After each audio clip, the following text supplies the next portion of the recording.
we're going to talk a little bit about our short O sound, ah.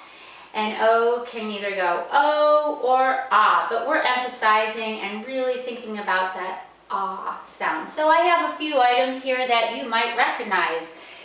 It's something that we can put things in and hold. This is a box.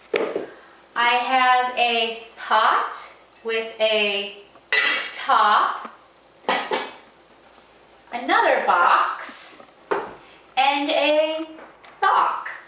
So these are things that have that ah middle sound. And we're just going to practice reading some of our words that go ah, and we're going to highlight, or I will highlight, our middle sound of ah.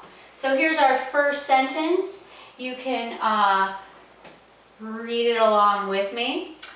A fox in a box.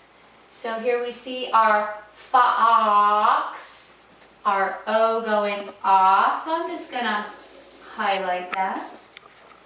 And then here's our second word, box. Ah. All right. The bug can hop.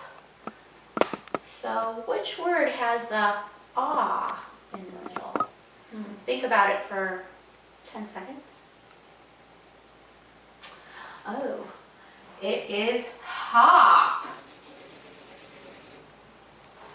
Let's read this one. Maybe you can read it in your head. I'm going to read it in my head and then aloud. Pop has a mop. So there's definitely two words here that go ah, pop and mop. Do these words rhyme?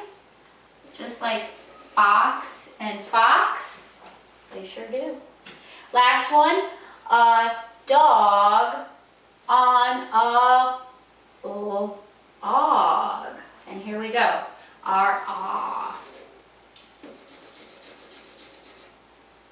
All right.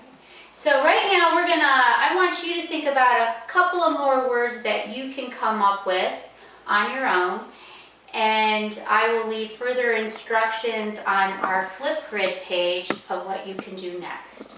So I want you to think of a couple of other words that might have or does have the ah sound in the middle.